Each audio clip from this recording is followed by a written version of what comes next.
پرانے زمانے کی بات ہے، کسی شہر میں ایک درزی رہا کرتا تھا۔ درزی اپنی دکان پر کام کر رہا تھا کہ ایک گویا آ کر اس کی دکان کے سامنے بیٹھ گیا اور گانا بجانے لگا۔ درزی کو گویے کا گانا اور اس کی آواز بہت پسند آئی۔ درزی نے گویے سے کہا کہ آج کی رات تم میرے ساتھ میرے گھر پر چلو، میں تمہارا گانا بھی سنوں گا اور جو کچھ میسر ہوگا تمہیں انعام بھی دوں گا۔ شام ہوتے ہی درزی گھر جانے لگا تو وعدے کے مطابق گویا بھی درزی کے ساتھ چل پڑا۔ گھر پہنچ کر درزی نے اپنی بیوی سے کہا، جلدی سے کھانا تیار کرو، میں ایک ایسے گویے کو اپنے ساتھ لایا ہوں جو بہت خوش آواز ہے۔ بیوی نے کھانا تیار کیا اور کھانے میں مچھلی پیش کی۔ درزی نے گویے کو ساتھ بٹھا لیا اور کھانا کھانے لگے۔ کھانا کھانے کے دوران اتفاق سے گویے کے حلق میں ایک کانٹا پھنس گیا۔ درزی نے ہر ممکن کوشش کی کہ گویے کے حلق سے کانٹا نکال سکے، لیکن ہر ممکن کوشش کے باوجود بھی وہ ناکام رہا۔ گویا بے دم ہو کر زمین پر گر گیا اور اس کی آواز ہمیشہ کے لیے خاموش ہو گئی۔ درزی بہت فکر مند ہوا کہ کہیں گویے کے قتل کے الزام میں گرفتار نہ ہو جاؤں۔ کافی دیر سوچنے کے بعد درزی کے ذہن میں ایک ترکیب آئی۔ اس نے گویے کو اپنے کندھوں پر اٹھایا اور حکیم کے گھر کے دروازے پر پہنچ گیا اور دروازے پر دستک دی۔ اندر سے باندی نے آ کر بڑے غصے سے پوچھا، کیا کام ہے؟ درزی نے 5 دینار کنیز کی ہتھیلی پر رکھے اور کہا، جلدی سے حکیم صاحب کو بلا دو، ایک مریض کو دکھانا ہے۔ اور درزی نے گویے کو دروازے کے ساتھ لگا کر کھڑا کر دیا اور خود گھر واپس آ گیا۔ اب حکیم صاحب مریض کو دیکھنے کے لیے باہر آئے تو وہ گویا نیچے گر گیا۔ حکیم نے قریب آ کر دیکھا تو معلوم ہوا کہ یہ شخص تو مر چکا ہے۔ اب حکیم صاحب بہت گھبرا گئے کہ کہیں اس مردے کی موت کا الزام میرے سر نہ لگ جائے۔ وہ گھر جا کر بیوی سے مشورہ کرنے لگا۔ اتفاق سے ان کے پڑوس میں بادشاہ کا ایک ملازم رہتا تھا۔ اب میاں بیوی نے گویے کی لاش کو اٹھا کر اس ملازم کے گھر میں رکھ دیا۔ بادشاہ کا ملازم اس وقت تک گھر واپس نہیں آیا تھا۔ آدھی رات گزرنے کے بعد جب بادشاہ کا ملازم گھر آیا تو اس نے دیکھا کہ کوئی شخص دیوار کے ساتھ کھڑا ہے۔ اس نے سمجھا کہ شاید یہ کوئی غلہ چور ہے۔ آؤ دیکھا نہ تاؤ، اس ملازم نے ایک ڈنڈا اٹھایا اور گویے کی لاش کو مارنے لگا۔ گویے کی لاش زمین پر گر پڑی۔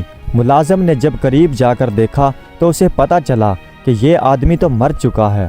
ملازم بہت گھبرایا اور اس گویے کی لاش کو اٹھا کر بازار میں کسی دکان کے سامنے لے جا کر رکھ دیا۔ اتفاق سے ایک فرنگی سوداگر کسی دعوت سے ہو کر واپس آ رہا تھا۔ جب اس کی نظر گویے پر پڑی تو اس نے سوچا کہ شاید کوئی چور دکان کا تالا توڑ رہا ہے۔ چنانچہ وہ شور کرتا ہوا دوڑا اور ایک ڈنڈا اٹھا کر گویے کی لاش کو مارنا شروع کر دیا۔ لاش نیچے گر پڑی اور شور سن کر کچھ اہل محلہ اور سپاہی وہاں پر جمع ہو گئے۔ گویے کی لاش کو دیکھ کر سپاہیوں نے فرنگی کو گرفتار کر لیا اور اس لاش کے ساتھ فرنگی کو قاضی کی عدالت میں پیش کر دیا۔ قاضی صاحب نے جب معصوم گویے کی لاش دیکھی تو فرنگی کو قاتل قرار دے کر پھانسی کا حکم سنا دیا۔ سارے شہر میں منادی کر دی گئی کہ کل ایک گویے کے قتل کے الزام میں ایک فرنگی سوداگر کو پھانسی دی جائے گی۔ لوگ جوک در جوک پھانسی دیکھنے کے لیے اکٹھے ہو گئے۔ ابھی فرنگی کو پھانسی نہیں دی گئی تھی کہ بادشاہ کا وہ ملازم آگے بڑھا اور کہنے لگا کہ اس گویے کا قاتل یہ فرنگی نہیں، میں ہوں۔ قاضی نے جب یہ بات سنی تو ملازم کو گرفتار کرنے کا حکم دیا۔ اب فرنگی کی جگہ بادشاہ کے ملازم کو پھانسی ہونا تھی۔ اتنے میں حکیم صاحب آگے بڑھے اور کہنے لگے کہ بادشاہ کا یہ ملازم بالکل بے قصور ہے۔ اب قاضی صاحب نے حکیم صاحب کو گرفتار کرنے کا حکم دیا۔ اتنے میں درزی نے اپنا سر نکالا اور کہا، حضور یہ سب بے قصور ہیں، یہ گویا تو میرے ہاتھ سے مرا تھا۔ اب قاضی صاحب پریشان ہوئے کہ یہ ماجرا کیا ہے۔ چنانچہ قاضی صاحب نے ان چاروں کو اس لاش کے سمیت بادشاہ کی خدمت میں پیش کر دیا اور کل مقدمہ کی کارروائی پیش کی۔ بادشاہ نے جب ساری باتیں سنی تو بادشاہ نے کہا، تم سب اپنی اپنی داستان زندگی بیان کرو۔ اگر تمہاری داستان اس گویے کی داستان سے الگ ہوئی تو میں تم سب کو رہا کر دوں گا، ورنہ تم سب کو اس گویے کے قتل کے الزام میں پھانسی پر چڑھا دیا جائے گا۔ سب سے پہلے فرنگی سوداگر نے اپنا قصہ بیان کرنا شروع کیا۔ وہ کہنے لگا، بادشاہ سلامت، میں مصر کا رہنے والا ایک سوداگر ہوں۔ میرا باپ آڑت کا کام کیا کرتا تھا اور میرے باپ کے بعد میں نے بھی یہی پیشہ اختیار کیا۔ ایک روز ایک نوجوان گھوڑے پر سوار ہو کر آیا اور گندم کا نمونہ دکھا کر مجھ سے دام دریافت کرنے لگا۔ میں نے 100 درہم فی من بتایا تو وہ مجھ سے کہنے لگا، اگر کوئی خریدار ہو تو فلاں سرائے میں آ کر مجھ سے معاملات طے کر لینا۔ اس کے بعد میں نے کچھ سوداگروں سے بات کی اور فی من 110 درہم کے ساتھ بات طے کر لی۔ میں ان سب کو لے کر نوجوان کے پاس سرائے میں پہنچا تو ان سب سوداگروں نے اس نوجوان کا سارا مال خرید لیا، جس کی قیمت تقریباً 20,000 درہم اس نوجوان کو دے دی گئی۔ اس نوجوان نے 1,500 درہم میرا حصہ میرے حوالے کیا اور باقی رقم بھی دے کر میرے پاس امانت رکھوا دی۔ اس کے بعد 1 مہینے تک وہ مجھے نہیں ملا۔ پھر ایک روز بازار میں ہماری ملاقات ہو گئی تو میں نے اس سے تقاضا کیا کہ اپنی رقم لے جاؤ، اور اس نے مجھے ٹال دیا۔ اس کے بعد 1 سال تک مجھے اس کی صورت نظر نہیں آئی۔ اس کے کچھ عرصہ کے بعد میں نے اسے دیکھ لیا۔ وہ بہت بری حالت میں تھا، پھٹے پرانے کپڑے پہن کر گھوڑے پر سوار ہو کر کہیں جا رہا تھا۔ میں نے اصرار کیا تو وہ میرے گھر آیا۔ مجھے جو میسر تھا میں نے کھانے کے لیے پیش کیا۔ اس وقت میری حیرت کی انتہا نہ رہی جب میں نے دیکھا کہ وہ بائیں ہاتھ یعنی الٹے ہاتھ سے کھانا کھا رہا ہے۔ میں نے وجہ دریافت کی تو اس نے اپنا دایاں ہاتھ آستین سے نکال کر مجھے دکھایا جو کٹا ہوا تھا۔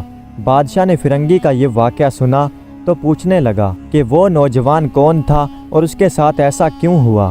فرنگی کہنے لگا، بادشاہ سلامت، وہ ایک تاجر کا بیٹا تھا اور تجارت کے سلسلے میں مصر گیا۔ وہاں اس نے اپنا کپڑا مختلف دکانوں پر رکھوایا اور ہفتہ وار اپنا منافع لیا کرتا تھا، اور اس نے کافی مال کمایا۔ اور پھر ایک دن جب وہ وصولی کے لیے ایک دکان پر بیٹھا تھا، وہاں ایک خوبصورت عورت آئی جسے دیکھتے ہی وہ اپنے ہوش و حواس گوا بیٹھا اور اس کے عشق میں مبتلا ہو گیا۔ اب وہ نوجوان تاجر روزانہ بازار میں جاتا اور جب بھی وہ عورت وہاں آتی تو اس کا پیچھا کرتا۔ اسے معلوم پڑا کہ وہ قاہرہ کی ایک امیر خاتون ہے، لیکن اس نے بھی ہمت پکڑی اور اپنے عشق کا اظہار کر دیا۔ اور پھر ایک دن ایسا آیا کہ ایک کنیز اس کے پاس آئی اور کہنے لگی، مالکہ فرماتی ہیں کہ آپ میرے مکان پر تشریف لائیں، کیونکہ اس طرح بازار میں پیچھا کرنا مناسب نہیں۔ کنیز نے مکان کا پتہ بتایا اور واپس لوٹ گئی۔ اب وہ تاجر روزانہ اس خاتون کے مکان پر جاتا، شراب پیتا اور 50 اشرفیاں اس خاتون کو دے کر واپس آ جاتا۔ یہ سلسلہ یوں ہی چلتا رہا، یہاں تک کہ وہ تاجر کنگال ہو گیا اور اس کے پاس کھانے کے لیے بھی پیسے نہ بچے۔ ایک روز بازار میں کچھ لوگ جمع تھے تو اس تاجر کی نظر کسی آدمی کی جیب پر پڑی جو بہت بھاری معلوم ہوتی تھی۔ اس نے سوچا کہ اب خالی ہاتھ اس عورت کے پاس جاؤں، یہ بات مناسب نہیں۔ آؤ دیکھا نہ تاؤ، اس نے اس آدمی کی جیب پر ہاتھ ڈال دیا۔ اس سے پہلے کہ وہ جیب سے اشرفیاں نکالتا، اس آدمی نے تاجر کا ہاتھ پکڑ لیا اور قاضی کے پاس لے گیا۔ وہاں پہنچ کر تاجر نے اپنے جرم کا اقرار کر لیا اور اپنا ایک ہاتھ گوا بیٹھا۔ پھر اسی شخص نے تاجر پر ترس کھایا جو اسے قاضی کے پاس لے کر گیا تھا۔ مجھے لگتا ہے کہ تم کوئی عادی چور نہیں ہو اور کسی مجبوری میں ہی چوری کر رہے تھے۔ یہ لو، کچھ اشرفیاں رکھ لو، تمہارے کام آئیں گی۔ گھومتے گھماتے وہ شخص یہاں آ پہنچا اور بادشاہ سلامت آپ کی سلطنت میں اپنے دن گزار رہا ہے۔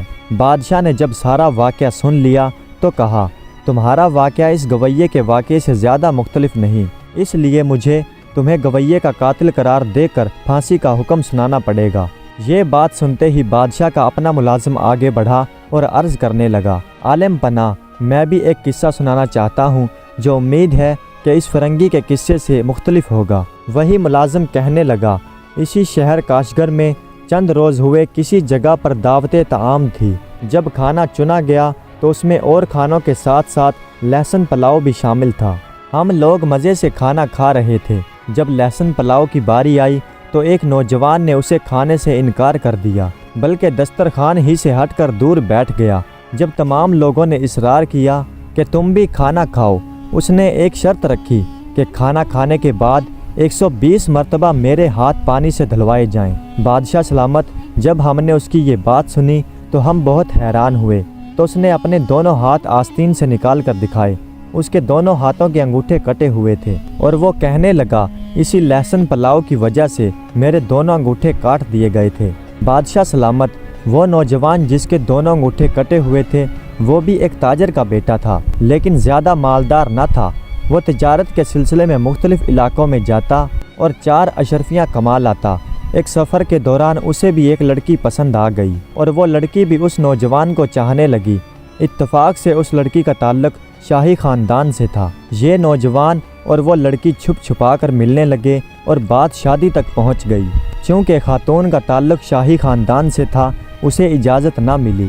گھر والوں سے لڑ جھگڑ کر اس خاتون نے نوجوان سے شادی کر لی اور ہنسی خوشی رہنے لگے۔ بادشاہ سلامت کیونکہ وہ نوجوان شاہی آدابوں سے واقف نہ تھا، چنانچہ ایک رات کھانے میں جب اس کے سامنے لہسن پلاؤ آیا تو وہ اس پر ٹوٹ پڑا اور خوب پیٹ بھر لیا، اور شام کو جب اپنی بیوی کے پاس گیا تو اس خاتون نے شور مچا دیا، دور ہٹ جاؤ، دور ہٹ جاؤ۔ اب وہ آدمی حیران و پریشان تھا کہ اتنے میں کنیزیں بھی آ گئیں اور شور کا سبب پوچھا۔ اس نوجوان کی بیوی نے کہا کہ اس شخص کو کس نے کہا کہ لہسن پلاؤ کھائے، ہاتھ بھی نہ دھوئے اور میرے پاس چلا آئے؟ اسے دور لے جاؤ، بدبو سے میرا دماغ پھٹا جاتا ہے، اسے اس کے کیے کی سزا ضرور ملے گی۔ چنانچہ اس نے نوجوان کے دونوں ہاتھ اور پیروں کے دونوں انگوٹھے کٹوا دیے اور عہد لیا کہ آئندہ جب بھی لہسن پلاؤ کھائے گا 120 مرتبہ صابن سے ہاتھ دھوئے گا۔ ملازم کی کہانی سن کر بادشاہ نے کہا، تمہاری کہانی بھی اس گویے کی کہانی سے زیادہ مختلف نہیں، تمہیں بھی موت کی سزا دی جائے گی۔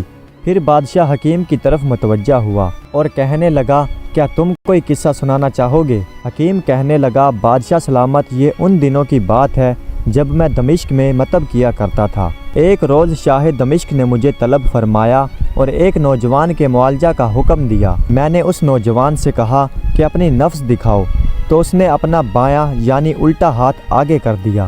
مجھے بڑی حیرت ہوئی کہ شاہی سلسلے کا آدمی ہو کر اتنا نہیں جانتا کہ نفس ہمیشہ سیدھے یعنی دائیں ہاتھ کی دکھائی جاتی ہے۔ اس وقت میں بادشاہ کی موجودگی کی وجہ سے خاموش رہا اور نفس دیکھ کر دوا تجویز کر دی۔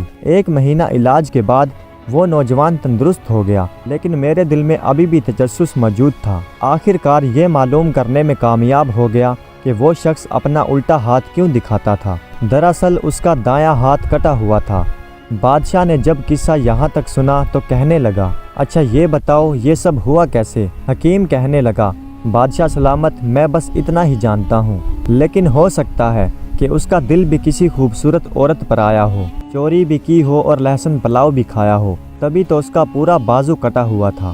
بادشاہ نے جب حکیم کی بات سنی تو غصے سے لال پیلا ہو گیا اور جلال میں آ کر کہنے لگا، یہ قصہ تو لگتا ہے تم نے اپنی طرف سے بنا لیا، اور یہ قصہ کسی بھی طرح سے گویے کے قصے کے مقابلے کا نہیں۔ میں سب سے پہلے تمہارا سر قلم کرواؤں گا۔ حکیم کی درگت بنتے دیکھ درزی فوراً سے بولا، حضور مجھے موقع دیں، میں قصہ سناتا ہوں۔ مجھے پورا یقین ہے کہ میرا قصہ اس گویے کے قصے سے مختلف ہوگا۔ بادشاہ کہنے لگا، تم لوگوں کی موت مجھے یقینی نظر آتی ہے، چلو تم بھی اپنی قسمت آزما لو۔ دوستو، اس کہانی کا یہ پہلا پارٹ تھا۔ امید کرتا ہوں کہ یہ ویڈیو آپ کو پسند آئی ہوگی۔ ویڈیو پسند آئی ہو تو کمنٹس میں اپنی رائے کا اظہار ضرور کیجیے گا۔ ہمارے چینل کو سبسکرائب کر دیجیے گا۔ ویڈیو دیکھنے کا بہت بہت شکریہ۔